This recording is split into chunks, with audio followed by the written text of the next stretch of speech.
ಆಗ್ಬೋದು ಅಂತ ಅನಿಸುತ್ತೆ. ಮುಖ್ಯಮಂತ್ರಿಗಳು ಆರೋಗ್ಯದ ಸ್ವಲ್ಪ ಅವರಿಗೆ ಕಾಲಿನಲ್ಲಿ ತೊಂದರೆ ಆಗಿರೋದ್ರಿಂದ ಸ್ವಲ್ಪ ಅವರು ನೋಡಬೇಕಲ್ಲ, ಅವರು ನೋಡಿ ಸಹಿ ಮಾಡಿದರೆ ತಾನೇ ಆಗುತ್ತೆ. ಅವರ ಪ್ರೋಗ್ರಾಮ್ ಹೇಗಿದೆಯೋ ಗೊತ್ತಿಲ್ಲ. ಒಂದು ವೇಳೆ ಅವರು ಸಹಿ ಮಾಡಿ ಡ್ರಾಫ್ಟಿಗೆ ಅಪ್ರೂವ್ ಮಾಡಿ ಕೊಟ್ಟರೆ ಕಳಿಸ್ಕೊಡ್ತಾರೆ.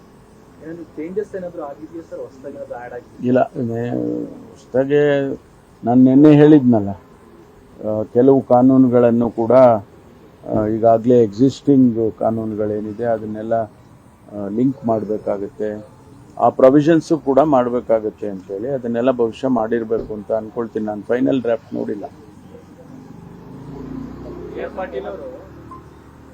ಗ್ಯಾರಂಟಿಗಾಗಿ ಕ್ಷೇತ್ರದಲ್ಲಿ ಅಭಿವೃದ್ಧಿ ಕೆಲಸ ಆಗ್ತಾರೆ, ಅನುದಾನ ಸಿಕ್ಕಿಲ್ಲ ಅಂತ ಹೇಳಿ ಮಾತಾಡಿದ್ದಾರೆ. ಹಿಂಗಾಗಿ ರಾಜೀನಾಮೆ ಕೊಟ್ಟಿದ್ದೀನಿ, ರಾಜೀನಾಮೆ ವಾಪಸ್ ಪಡೆಯೋ ಪ್ರಶ್ನೆ ಇಲ್ಲ ಅಂತ ಹೇಳಿ. ಗೊತ್ತಿಲ್ಲ, ಅದು ಅವರಿಗೆ ಮತ್ತು ಮುಖ್ಯಮಂತ್ರಿಗಳಿಗೆ ಬಿಟ್ಟಿರ್ತಕ್ಕಂಥದ್ದು. ಮುಖ್ಯಮಂತ್ರಿಗಳು ಅವರೇನು ಮುಖ್ಯಮಂತ್ರಿಗಳ ಜೊತೆ ಮಾತಾಡ್ತಾರೆ, ಆಮೇಲೆ ಅದಕ್ಕೆ ಮುಖ್ಯಮಂತ್ರಿಗಳು ಏನು ಉತ್ತರ ಕೊಡ್ತಾರೆ ಅದೆಲ್ಲ ನಮಗೆ ಹೇಳಕ್ ಬರೋದಿಲ್ಲ. ಅದು ಅವರಿಗೆ ಬಿಟ್ಟಿರೋದು. ಇಲ್ಲ, ಈಗಾಗಲೇ ಅದು ಮೊದಲೆಲ್ಲ ಹಾಗೆ ಅಭಿಪ್ರಾಯಗಳು ಆಗಾಗ್ಗೆ ಬರ್ತಾ ಇತ್ತು. ಮೊನ್ನೆ CLP ಆದಮೇಲೆ 10 ಕೋಟಿ ರೂಪಾಯಿ ಎಲ್ಲ ಶಾಸಕರಿಗೂ ಕೂಡ ಬಿಡುಗಡೆ ಮಾಡಿ ಅವರಿಗೆಲ್ಲ ಆಕ್ಷನ್ ಪ್ಲಾನ್ ಮಾಡಿ ಅಂತ ತಿಳಿಸಿದ ಮೇಲೆ ಅಂಥದ್ದೇನು ಬೆಳವಣಿಗೆ ಕಾಣ್ತಿಲ್ಲ. ಪೂರಕವಾಗಿ ಸರ್, ನಿರ್ಮಲಾ ಸೀತಾರಾಮನ್ ಕೂಡ ಹೇಳಿದ್ದಾರೆ, ಕರ್ನಾಟಕ ಸರ್ಕಾರದಲ್ಲಿ ದುಡ್ಡೇ ಇಲ್ಲ, ಗ್ಯಾರಂಟಿಗಳನ್ನು ಕೊಡೋಕೆ ಪರದಾಡ್ತಾ ಇದೆ, ಘೋಷಣೆ ಮಾಡಿಬಿಟ್ಟು ಇವತ್ತು ಹಣ ಹೊಂದಕ್ಕೆ ಪರದಾಡ್ತಾ ಇದ್ದಾರೆ ಅಂತ ಆರೋಪ ಮಾಡಿದ್ದಾರೆ. ನೋಡಿ, ನಿರ್ಮಲಾ ಸೀತಾರಾಮನ್ ಅವರು ಈ ದೇಶದ ಹಣಕಾಸಿನ ಸಚಿವರು. ಅವ್ರ ಬಗ್ಗೆ ನಮಗೆಲ್ಲ ಗೌರವ ಇರಬೇಕು, ಅದರಲ್ಲಿ ಎರಡನೇ ಮಾತಿಲ್ಲ. ರಾಜ್ಯದ ಹಣಕಾಸಿನ ಪರಿಸ್ಥಿತಿ ಬಗ್ಗೆ ಅವರು ಮಾತನಾಡೋದಕ್ಕೆ ಮೊದಲು ರಾಜ್ಯಕ್ಕೆ ನಾನೇನು ಕೊಟ್ಟಿದ್ದೇನೆ ಅನ್ನೋದನ್ನ ಅವರು ಹೇಳಬೇಕಾಗ್ತದೆ. ಅದರಲ್ಲೂ ವಿಶೇಷವಾಗಿ ಇಲ್ಲಿಂದ ರಾಜ್ಯಸಭಾ ಸದಸ್ಯರಾಗಿ ಹೋಗಿ ಕರ್ನಾಟಕದ ಹಿತವನ್ನು ಕಾಪಾಡೋದಕ್ಕೆ ಸಂಪೂರ್ಣವಾಗಿ ವಿಫಲ ಆಗಿದ್ದಾರೆ. ನಮ್ಮ ರಾಜ್ಯಕ್ಕೆ ಅವರು ಈ ಬಾರಿ ಅಲ್ಲ, ಕಳೆದ ಬಾರಿನೂ ಅಷ್ಟೇ, ಹಿಂದೆನೂ ಅಷ್ಟೇ ಏನು ಕೊಡುಗೆ ಕೊಟ್ಟಿದ್ದಾರೆ ಇವತ್ತು ನಾವು ಹೇಳಬೇಕು. ಹೌದು, ಇದು ನಿರ್ಮಲಾ ಸೀತಾರಾಮನ್ ಅವರು ಮಾಡಿಕೊಟ್ಟಿದ್ದು ಅಂತ ನಾವು ಹೇಳ್ಕೊಂಡು ಓಡಾಡಬೇಕು.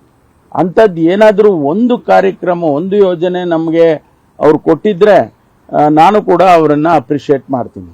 ಅದರ ಬದಲು ಕರ್ನಾಟಕದಲ್ಲಿ ಹೀಗಿದೆ, ಕರ್ನಾಟಕದಲ್ಲಿ ಹಾಗಿದೆ ಅಂದರೆ ನೀವು 5300 ಕೋಟಿ ನೀವು ಅಪ್ಪರ್ ಭದ್ರಾಗ ಹಣ ಕೊಡ್ತೀನಿ, ಸೆಂಟ್ರಲ್ ಪ್ರಾಜೆಕ್ಟ್ ಅಂತ ಡಿಕ್ಲೇರ್ ಮಾಡ್ತೀನಿ ಅಂತ ನೀವೇ ಬಜೆಟ್ನಲ್ಲಿ ಓದ್ಬಿಟ್ಟು ಅದನ್ನು ಕೊಡದೆ ಹೋದ್ರಲ್ಲ, ಇದಕ್ಕೇನು ಉತ್ತರ ಕೊಡ್ತಿದ್ದೀರಿ ನೀವು?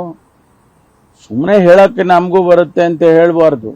ಯಾಕೆಂದರೆ ನಾವು ರಾಜ್ಯದ ಬಡ ಜನರ ಹಿತದೃಷ್ಟಿಯಿಂದ ನಾವು ಈ 5 ಯೋಜನೆಗಳನ್ನು ಮಾಡಿದ್ದೇವೆ, 5 ಗ್ಯಾರಂಟಿಗಳನ್ನ.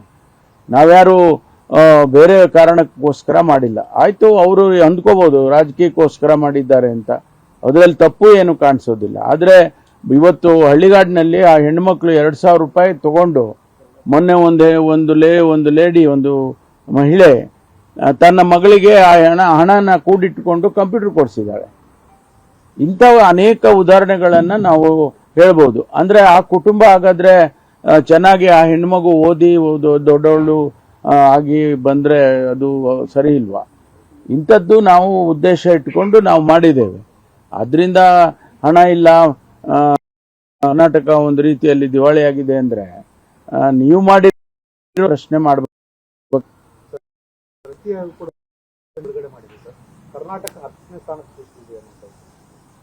ಯಾವ ಪ್ಯಾರಾಮೀಟರ್ಸ್ನಲ್ಲಿ ಅವ್ರು ಮಾಡ್ಕೊಂಡಿದ್ದಾರೋ ಗೊತ್ತಿಲ್ಲ ನನಗೆ. ನೀತಿ ಆಯೋಗದವರು ಒಂದೊಂದು ವರ್ಷಕ್ಕೆ ಒಂದೊಂದು ರೀತಿಯ ಅಳತೆಗೋಲು ಇಟ್ಕೊಂಡು ಅದು ಯಾವ ಉದ್ದೇಶದಿಂದ ಅವರು ಪ್ಯಾರಾಮೀಟರ್ಸ್ ಇಂದ ಅವರು ಹೇಳಿದ್ದಾರೆ.